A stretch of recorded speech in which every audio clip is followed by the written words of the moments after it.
kegiatan di luar yang banyak dan kegiatan itu sudah menanti, langsung saja ke poin yang akan saya sampaikan, yaitu mengenai budaya positif.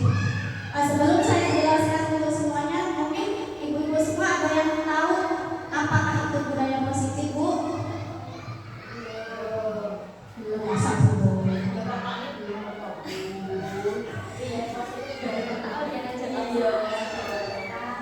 Baik.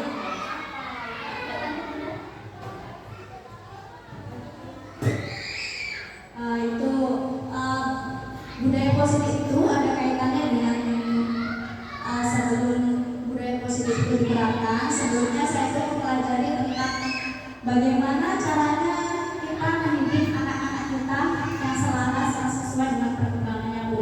Jadi ternyata walaupun kita ini selama ini tahu cara mendidik anak itu seperti apa, ternyata itu belum sepenuhnya benar. Jadi kita itu belajar itu bukan termasuk keinginan kita. Jadi misalnya kita menginginkan anak kita itu seperti apa, terus kita bumbung anak, ayo seperti ini, kamu harus seperti ini, ternyata itu salah. Itu salah besar.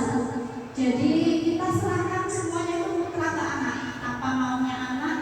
Jadi tugas kita itu hanya menuntun berkembangnya anak itu mau kemana. Misalnya kita itu pengen anak kita itu dalam usia sendiri harus bisa ini seperti temannya, itu tidak, karena anak itu memiliki basic yang berbeda. Nah, ini budaya positif itu adalah nilai-nilai keyakinan dan kebiasaan di sekolah yang berpihak pada murid. Jadi semua berpihak pada murid ya, Bu. Kita misalnya kita di sekolah sudah menentukan hari ini mau mengajarkan anak apa. Ternyata anak itu tidak minat. Jadi kita harus punya inisiatif baru untuk mengembangkan keinginan anak itu. Jadi rencana kita misalnya hari ini mau mengembangkan kognitifnya, mau mengembangkan motoriknya, tapi dengan cara yang berbeda, bukan dengan cara yang sudah kita tentukan tadi. Jadi waktu kita sudah menentukan apa, tapi kalau anak itu tidak minat, kita harus menggantinya. Kita harus menuruti keinginan anak, tapi tujuannya sama. Tujuan kita sama untuk mengembangkan potensi anak tersebut.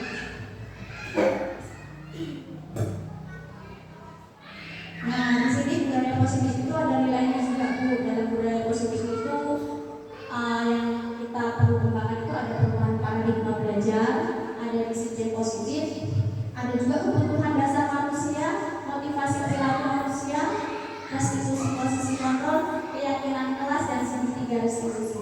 Nah, mungkin dari sini ibu-ibu sudah tidak asing dengan kata-kata itu. Mungkin dari salah satu ibunya ada yang ingin mengutarakan salah satu dari 7 poin itu, boleh, Bu? Ada?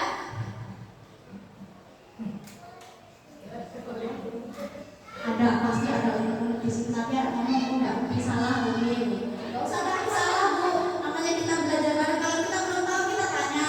Kalau misalnya ya namanya manusia ya, Bu, nggak selamanya itu benar. Walaupun kita sudah merasa benar, tapi itu pasti ada kelirunya.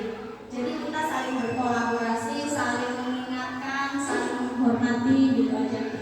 Ini kita bahas satu-satu, boleh, Bu?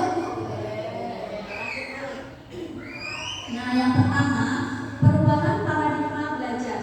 Dalam membangun budaya positif, sekolah dapat menyediakan lingkungan yang positif, aman dan nyaman agar siswa mampu berpikir, bertindak, dan menciptakan rasa merdeka. Jadi anak itu perlu merdeka dulu kalau belajar. Misalnya di anak usia TK ya, anak usia TK itu sebenarnya nggak boleh belajar saling nyata fokus di situ, sebenarnya belum dibolehkan. Ya tetap diajarkan mengenal huruf, mengenal kosakata, itu melalui belajar. Misalnya anak itu nggak mau, anak itu nggak suka menulis, anak itu tidak suka membaca, kita nggak perlu memaksakan anak itu harus bisa baca, itu nggak perlu. Nanti kalau usianya diberangkatkan dia bisa sendiri. Mungkin anak ini senangnya milih menggambar. Nah, dari menggambar itu nanti kita tuntun anak itu gambar apa sih, adek? Misalnya gambar apa, mobil gitu. Kan bisa dari gambar mobil itu nanti kita kenalkan kosakatanya, kita kenalkan hurufnya, seperti itu. Jadi nggak terus terfokus untuk baca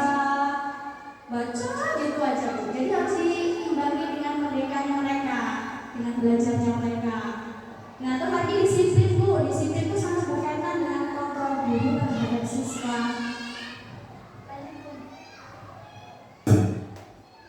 Nah, ini selanjutnya paradigma, perubahan paradigma. Coba buka. Coba Bu, ini permainan sedikit biar kita tidak tegang. Misalkan yang sebelah kanan posisi tangannya menggenggam ya Bu. Yang sebelah kanan menggenggam, yang sebelah kiri meminta membuka. Coba sekarang kita konsekuensi apa dalam diri kita. Kita yang sebelah kiri itu berusaha atau memaksa supaya kan punya keinginan besar nih, ingin tahu apa sih yang mereka sembunyikan, apa sih yang mereka pegang teguh itu apa gitu. Nah, yang di kelompok sini coba berusaha merayu, menghardik atau apa dengan caranya Ibu supaya mereka itu membuka apa yang sudah mereka sembunyikan. Nah, sebaliknya yang punya sesuatu itu bagaimana kan mereka mempertahankannya. Coba sekarang saling berhadapan saja dengan temannya Bu. Yang satu menggenggam dan yang satu ingin tahu. Coba kepo. Dengan caranya yang berbeda. Ayo, siapa yang berhasil membukanya dan siapa yang berhasil mempertahankannya? Bu, anggap ini serius, anggap ini kita ingin tahu yang satu ingin mempertahankannya Bu. Hari ini kita nggak ada tersinggung ya Bu. Hari ini kita sharing. Kita bareng-bareng sama-sama. Coba ayo Bu, mulai Bu.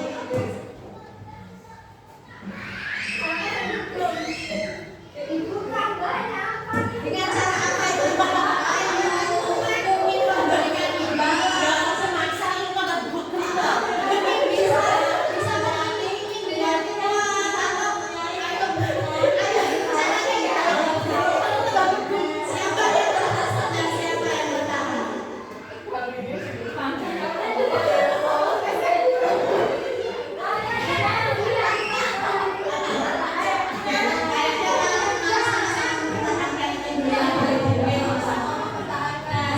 Sekarang coba saya ingin tahu Bu, seandainya kita semua di posisi yang punya, kita semua di posisi yang menggenggam dan mempertahankan apa yang kita punya.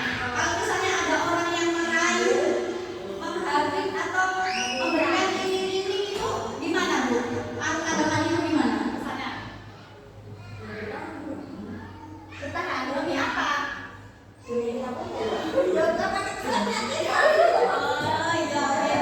Kalau Ibu mau merayu untuk mencari tahu apa yang ternyata gimana caranya?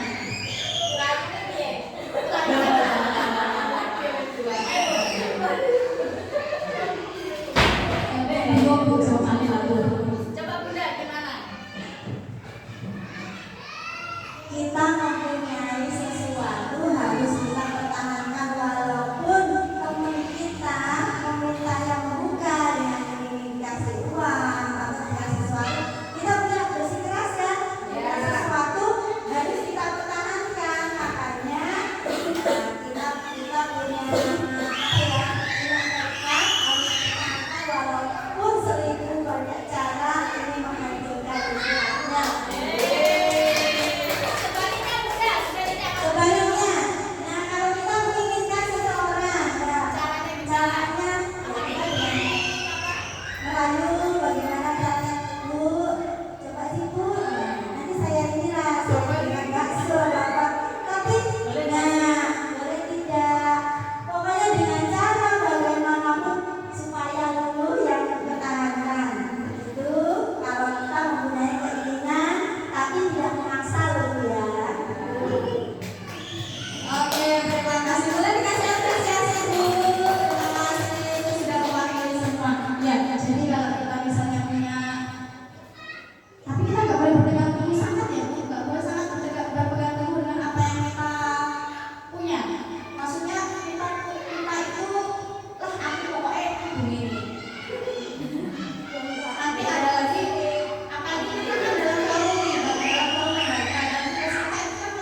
kebiasaan anak, dari karakter anak, dari masukan-masukan kembali dari teman-teman kita juga itu perlu kita cermati.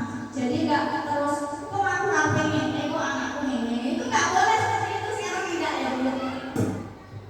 Baik lanjut Bu.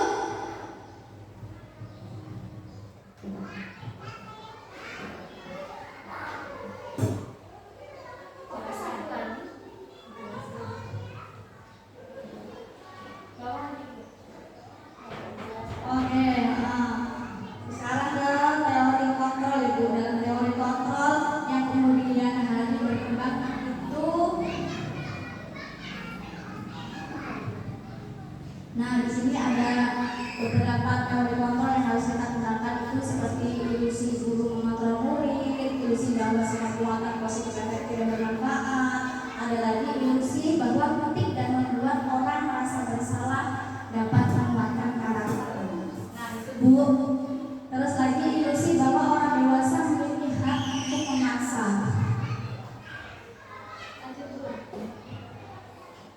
Nah di sini kita sudah sampai ke disiplin positif. Disiplin positif adalah pendekatan yang memfokuskan pada pertumbuhan dan pembelajaran siswa melalui penguatan positif, pengajaran keterampilan sosial dan pembangunan hubungan yang saling menguntungkan antara guru dan siswa. Dalam budaya positif, menciptakan lingkungan yang aman, mendukung dan mempromosikan keterlibatan siswa. Nah, disiplin positif itu kita itu dalam mengajar anak ternyata ada yang kita ibu peraturannya, terus apa itu caranya, jadi kita mencermati dari semua itu. Nah, di sini ada Ki Hajar Dewantara yang berkata bahwa di mana ada kemerdekaan, disitulah harus ada disiplin yang kuat. Jadi penting ya Bu, disiplin itu kita tanamkan ke anak. Kemudian disiplin itu sendiri adalah tindakan taat terhadap aturan atau kesepakatan yang mendorong kita untuk bertanggung jawab. Nah Bu, sekarang sebelum melanjut ke yang selanjutnya, saya ingin bertanya sama ibu-ibu, bunda-bunda semua di rumah atau di sekolah masing-masing itu ada tidak peraturan kita pasti ada ya. Nah itu peraturan itu siapa yang membuat? Kalau di rumah misalnya kalau di rumah peraturan yang membuat itu siapa? Kalau di tempatku aku gitu, soalnya bapaknya harus bekerja. Kalau berarti ya saya sendiri. Contohnya menaruh piring setelah makan di dapur, menaruh baju yang sudah dipakai, yang setelah dipakai langsung masukin ke mesin cuci. Nah itu kalau aku harus, kalau enggak ya memang tak tahu salah dan harus ditaruh sana. Oke, kalau misalnya di sekolah Bu, kalau misalnya di sekolah kalau misalnya di sekolah yang membuat peraturan itu siapa Bu? Bundanya dia. Oke, terima kasih. Terima kasih Ibu sudah mengawali dari teman-teman yang ini. Ada yang ingin menambahkan Bu? Sama aja. Oke, baik. Kalau di rumah kan kita juga sebagai orang tua ya Bu, kita sebagai ibu dari anak-anak kita yang mengurusi semuanya yang namanya ibu rumah tangga juga di sekolah juga kita mengurusi anak didik kita. Baik, tapi ada itu bagiannya ke segitiga restitusi nanti itu nanti. Sekarang kita bahas yang dulu.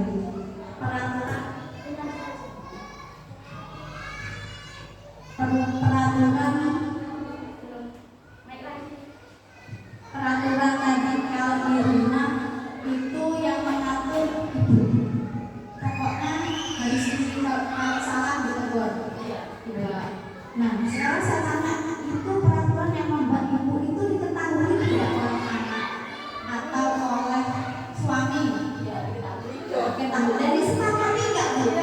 Dan disepakati. Terus ada konsekuensinya nggak Bu? Oke. Yang di sekolah tadi yang membuat guru itu hanya guru, murid dilibatkan nggak dalam membuat aturan itu? Dilibatkan. Ada konsekuensinya nggak Bu? Kayaknya ada. Kayaknya. Oke,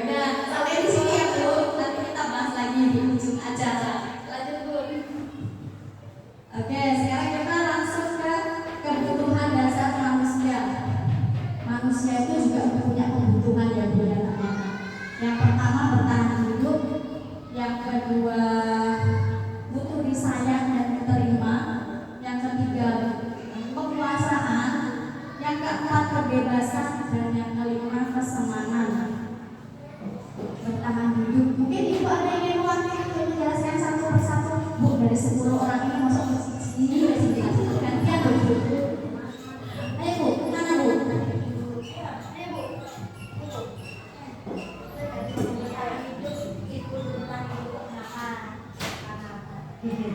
Semampunya aja Bu, semampunya aja. Udah tengok konconya jawabannya foto kabeh berikut lagi kabeh.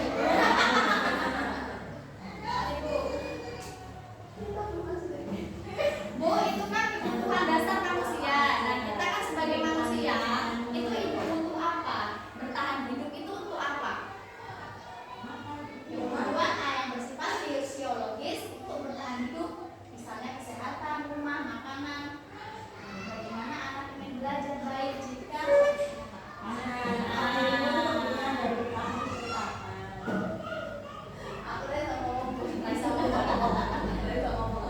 Bu, orang iso ngomong. Kita sharing aja loh Bu, kita nih bareng-bareng, nggak usah sungkan lah. Ayo Bu, ada lagi. Ini saya aja nanti yang ngomong kalau bagian. Nah, kalau gitu lanjut ya Bu. Dari bertahan hidup itu misalnya anak kita kalau mau berangkat sekolah itu pada sarapan nggak? Nggak ada ngaku orang loh buat sarapan.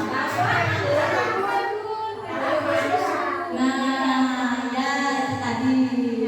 Tapi sebaiknya kalau mau sekolah itu sarapan ya nggak makan minum susu, apa makan sesuap nasi atau roti.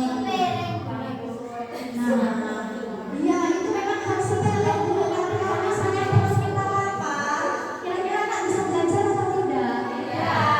Nah, itu salah satu kebutuhan manusia yang utama lagi Bu, yang nomor 1 loh Bu. Terus yang kedua itu ada disayang dan diterima. Jadi kita itu sebagai manusia itu butuh disayangi, butuh diterima di mana aja. Lah ada bermasyarakat itu ada diterima masyarakat di mana Bu? Enak nggak kita hidup di situ? Nah, terus bagaimana kita caranya bisa terima di situ? Itu.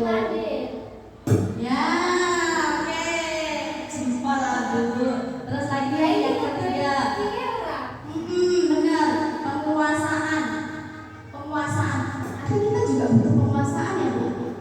Pengakuan atau kemampuan kekuatan untuk mencapai sesuatu menjadi kompeten, menjadi terampil, diakui atas prestasi dan keterampilan anak ingin merasa diakui. Tuh, anak aja ingin diakui, anak juga pengen punya kekuasaan. Tapi dalam hal misalnya kalau anak TK itu sepertinya belum bisa memunculkan itu ya Bu. Misalnya nih dari cerita yang Pak Nur itu biasanya yang mau nanti bisa loh punya sekolah bermenang naik. Oh kadang orang tuanya rapi kok sekolah bermenang kok di rumah yuk. Nah itu penguasa itu. Jadi tugas kita itu menstimulus di mana anak itu. Makanya kalau sekolah itu ya bisa orang yang itu. Nah kan. Nah itu. Ya, itu Bu. Nggak mau sendiri. Nah itu makanya tugas kita itu Bu. DM kita bersama ya Bu ya. Jadi sangat penting itu komunikasi antara orang tua dan wali murid. Jadi mari kita dekatkan dengan wali murid juga dekat dengan guru. Nggak usah sungkan, nggak usah ragu. Mau tanya anak apa? Jadi daripada benerin dulu anak punya sekolah nggak ragu. Ini kan menurut Bu. Jadi alangkah baiknya kita komunikasi baik-baik. Terus yang selanjutnya itu kebebasan. Kita itu sebagai manusia butuh kebebasan. Kebutuhan akan kemandirian, otonomi, memiliki pilihan dan mampu mengendalikan arah hidup seseorang, bebas dalam menentukan pembelajaran sesuai dengan anak. Bebas, jadi anak itu bebas. Enggak, jadi kan ada misalnya di sekolah itu ya Bu. Kok balik-balik? Kok tadi kayak itu kita sudah ngomong kampung neng. Nah itu. Jadi seorang guru juga memberikan tugas itu sesuai dengan kemampuan anak ya Bu. Kalau misalnya anak belum mampu, dikasih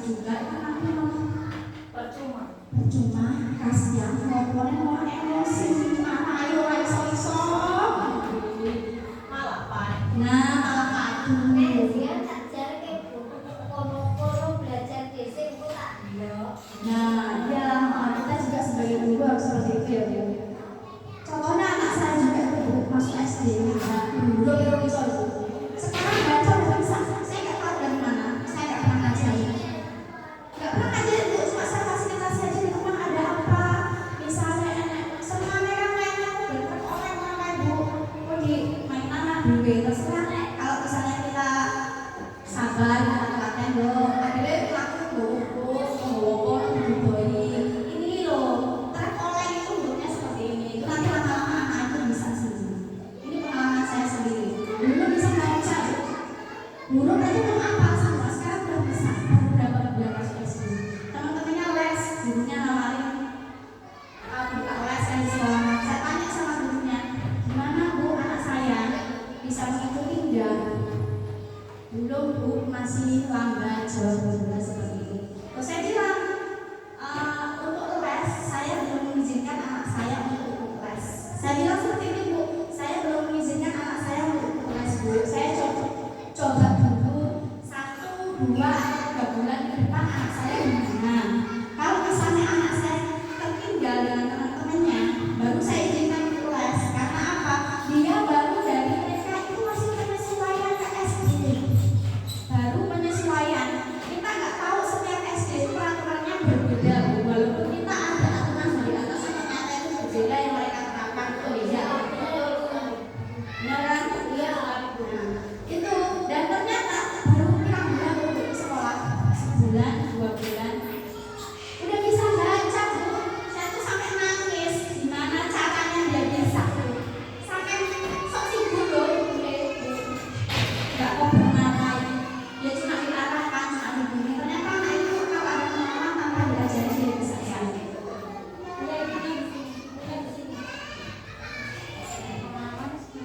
Nah ini bu kita bahas ke kasus itu pernah terjadi di sekolahan saya tapi udah beberapa tahun yang lalu dan ini anak-anaknya sudah saya ganti.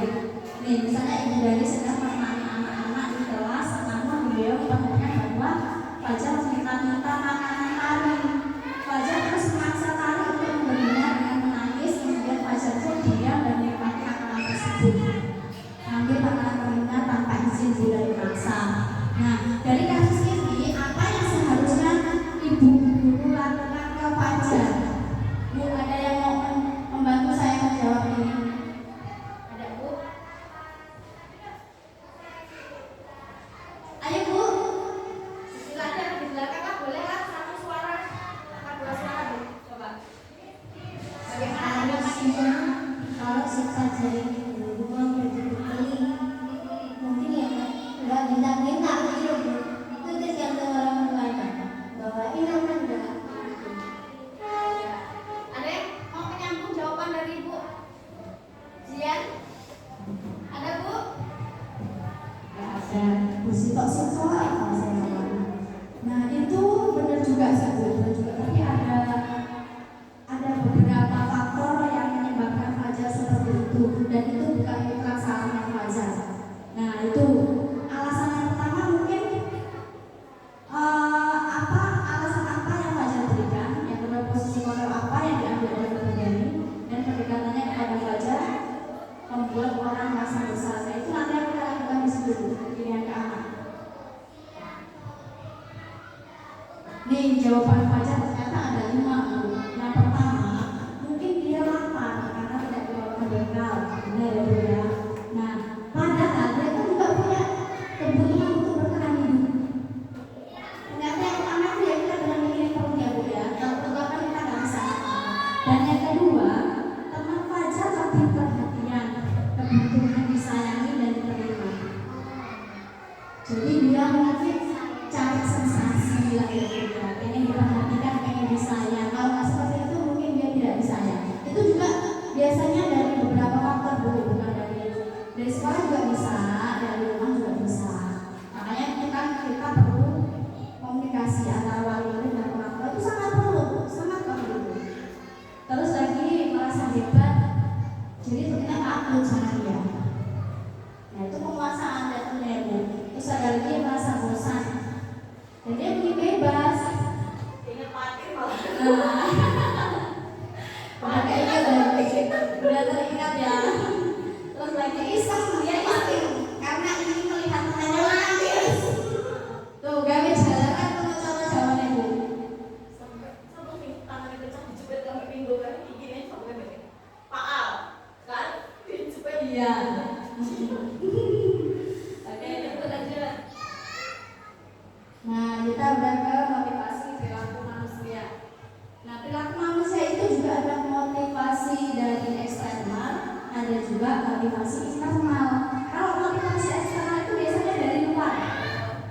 Dari luar, kalau motivasinya itu dari dalam.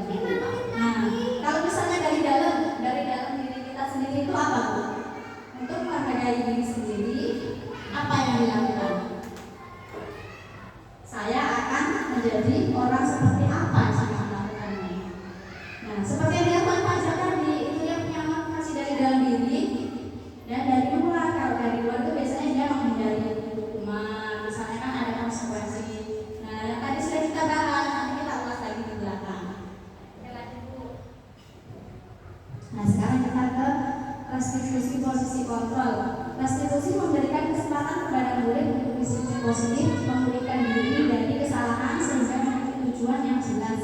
Penekanannya pada cara mereka menghargai nilai-nilai kebajikan yang diyakini, bukan perilaku untuk menyenangkan orang lain.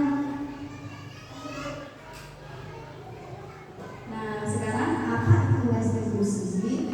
Restitusi adalah proses menciptakan kondisi bagi murid untuk memperbaiki kesalahan mereka. Jadi kalau misalnya kita punya peraturan, kita juga harus punya restitusinya. Ya Bu, kalau misalnya kita sudah buat peraturan, kita di rumah kita buat bersama anak, di sekolah guru juga buat sama anak, tapi juga kita punya restitusi. Nah, restitusi itu nanti kita ganti lagi.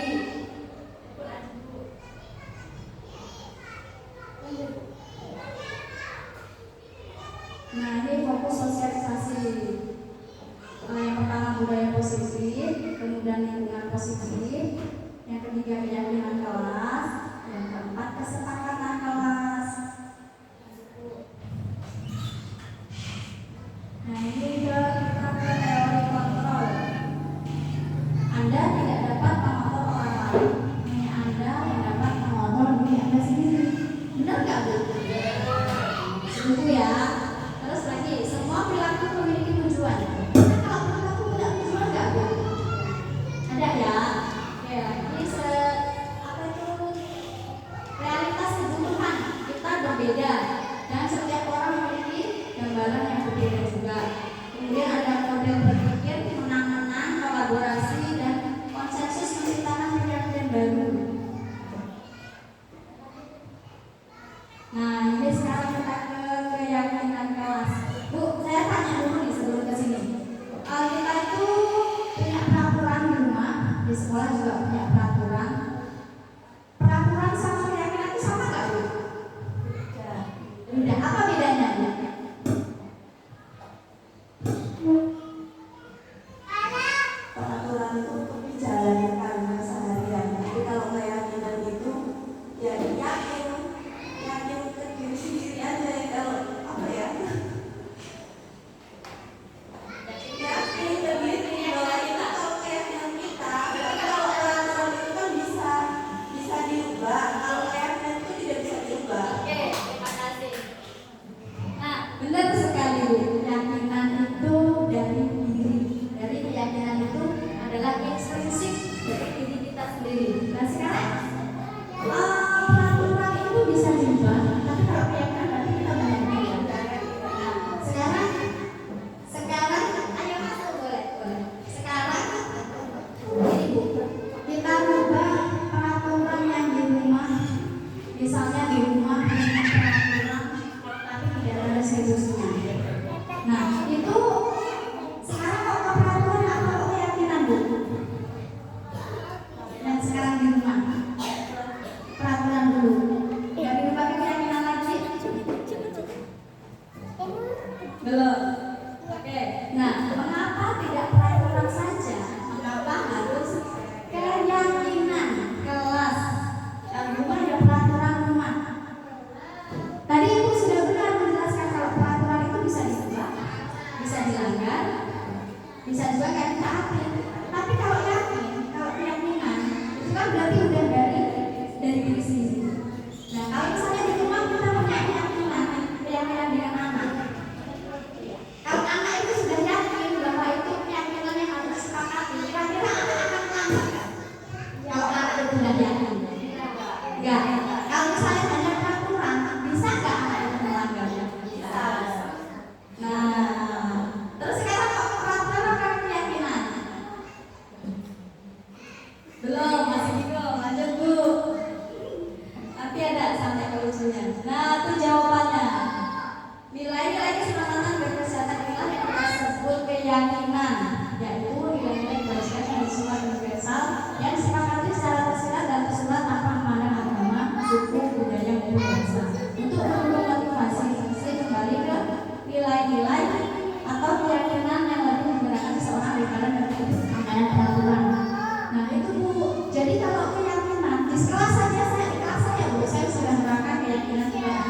Jadi misalnya begini, hari ini kita masuk kelas nih, membuat keyakinan bersama-sama. Kita sepakati, anak itu yang menentukan.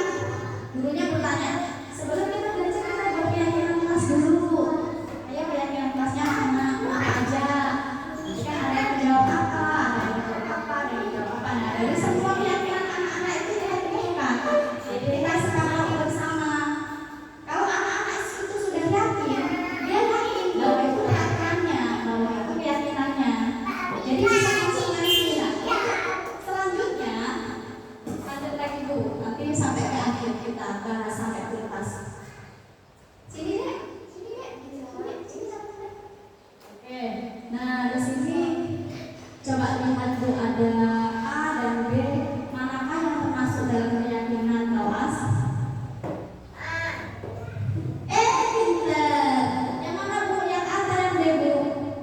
Yang A datang tepat waktu, mengucapkan salam, berdoa sebelum dan sesudah KBM, tidak aktif dalam KBM. Yang di sebelah D, kami guru dan murid saling menyayangi. Kami murid yang semangat belajar. Kemudian kami murid yang peduli dengan teman. Yang termasuk keyakinan itu yang mana Bu? Yang B sih Bu. Yang B. Alasannya kenapa Bu? Kalau datang tepat waktu itu kan peraturan. Bisa telat bisa enggak. Berdoa itu juga peraturan. Kalau kita nggak doa kan kita keluar dulu ya. Kan gitu. Tapi kalau kami guru dan murid yang saling menyayangi itu kayaknya ya memang kayak anak ditanya bunda aku sayang nggak ya sayang lah kita diajarin ngaji diajarin menulis diajarin menggambar kayak gitu. Terus ibu yang bilang ada keyakinan. Dia mau ngomong di tekon yang sangat malah dulu gitu. Coba Bu. Ini kan gantian aku. Pernah jawab kan Bu? Kenapa ibu pilih yang A? Iya masih bilang iya jawab. Datang tepat waktu, mengucap salam, berdoa sebelum dan sesudah KBM. Ya itu kan udah yakin ya, yakin kalau datang tepat waktu. Jadi kan udah termasuk masuk ke peraturan kan. Itu udah yakin dari diri kita harus datang tepat waktu. Berarti itu termasuknya kan ke peraturan. Terus berdoa seperti itu juga kan udah keyakinan kita, keyakinan berdoa ya harus berdoa gitu. Tidak masuk ke dalam peraturan. Gitu. Terima kasih.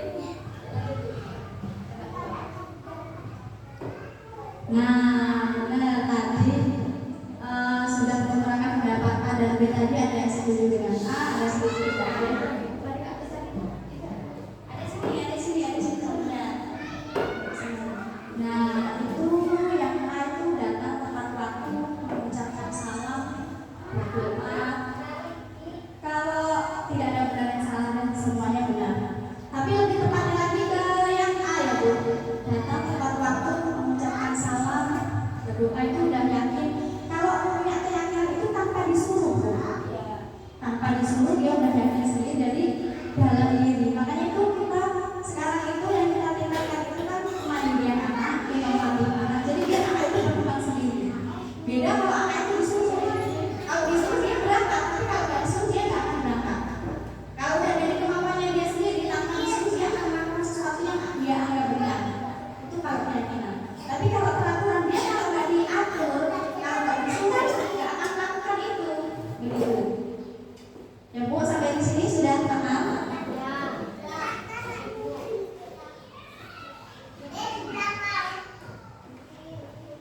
Oke, sebentar lagi Bu, pembentukan keyakinan kelas.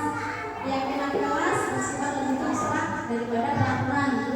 Ya Bu, yang lebih rinci dan konkret. Kemudian keyakinan kelas itu berupa pernyataan universal, pernyataan keyakinan kelas bisa dibuat dalam bentuk keyakinan positif. Kemudian keyakinan kelas itu juga semua warga kelas hendaknya ikut berkontribusi dalam pembuatan keyakinan kelas supaya bisa disepakati bersama. Dan juga keyakinan kelas hendaknya tidak terlalu banyak sehingga mudah diingat dan dipahami oleh semua warga sekolah atau warga kelas. Jadi tidak usah banyak-banyak, tapi itu campur semuanya ya Bu, yang sudah diyakini bersama. Kemudian keyakinan kelas juga sebaiknya sesuai dengan yang diterapkan di tersebut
lagi, nanti bantu ibu ya bereskan. Nanti bantu ibu ya selesai. Itu kalau kita menyelesaikan masalah di posisi 6. Nah, selanjutnya ada di posisi pemantau. Tadi ada juga posisi pemantau berdasarkan pada peraturan dan konsekuensi. Contohnya peraturan apa yang telah kamu lakukan, sanksi atau konsekuensi apa, sudah 3 kali kamu melakukan kesalahan. Nah itu, jadi itu masih ke kita, belum ke anak. Nah yang terakhir ada di posisi manajer. Guru berbuat sesuatu bersama dengan murid, mempersilahkan murid mempertanggungjawabkan perilakunya, mendukung murid agar dapat menemukan solusinya. Contohnya, jadi kalau misalnya anak merasa bersalah, anak sudah salah, itu kalau kita di posisi manajer itu akan mengucapkan kata-kata yang pelan. Apa yang sudah kita sepakati, apa yang sudah kita yakini, kemudian apakah kamu meyakininya, kemudian jika kamu meyakininya, apakah kamu bersedia memperbaikinya. Jika kamu perbaiki ini, hal ini menunjukkan apa tentang diri. Apa rencana kami untuk memperbaiki ini? Itu ya Bu. Jadi ada 5 posisi kontrol tadi dalam menghadapi masalah murid, masalah anak juga murid. Nah ini yang terakhir Bu, segitiga restitusi. Ada 3 langkah dalam melaksanakan restitusi dan dikenal dengan segitiga restitusi. Nah ini Bu, yang terakhir kali kita membahas kesalahan anak yang sudah dilakukan oleh anak. Tadi kan hanya peraturan, kemudian ada konsekuensi, tapi tidak ada restitusinya, tidak ada keyakinannya. Jadi itu cuma peraturan kita ya Bu. Nah mulai sekarang kita mulai, kalau saya sudah serahkan ini Bu, gitu Mas, saya sudah serahkan ini ke anak-anak. Yaitu yang pertama kita ke validasi tindakan yang salah, kemudian menanyakan keyakinan. Yang pertama menstabilkan identitas yang sama, yang kedua validasi tindakan yang salah, dan yang ketiga menanyakan keyakinan. Jadi misalnya anak itu salah, anak itu sudah membuat kesalahan, sudah melanggar keyakinan yang sudah kita sepakati. Jadi kita tanya ke anak bahwa mereka itu sudah bersalah, mereka mengakui atau tidak. Kalau mereka sudah mengakui, tugas kita adalah memvalidasi tindakan yang salah tadi. Kenapa dia melakukan itu? Apa alasannya? Kenapa? Gitu. Nah, terus yang terakhir kita tanyakan ke anak itu keyakinan yang sudah disepakati itu apa? Dan kalau misalnya keyakinan itu dilanggar, itu apa konsekuensinya? Gitu. Apa restitusinya? Jadi anak itu bisa berpikir sendiri Bu. Oh iya ya, kalau misalnya aku begini, nanti jadi begini. Jadi kemampuan dalam diri anak itu yang kita gali, bukan peraturan yang kita tanyakan, bukan peraturan yang kita inginkan yang kita menunjukkan, tapi jiwa intrinsik dari anak. Itu ya Bu. Nah kesimpulannya yang pertama, pada modul ini saya menjadikan 6 perubahan paradigma belajar Homo sejatinya yang dapat mengontrol diri adalah diri sendiri.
sih, nanti bagaimana sebenarnya kalau peraturan dari atas sana seperti itu, di TK itu belum boleh Chinese keluar. Ya tetap dikenalkan huruf, kosakata itu tetap dikenalkan. Dan itu ada peraturan transisi tahun ke SD itu sudah bisa terkeluarkan di SD pun sudah seperti itu. Dan kelas 1, 2, 3 itu masih menyelaraskan dan TK itu, tapi nyatanya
keyakinan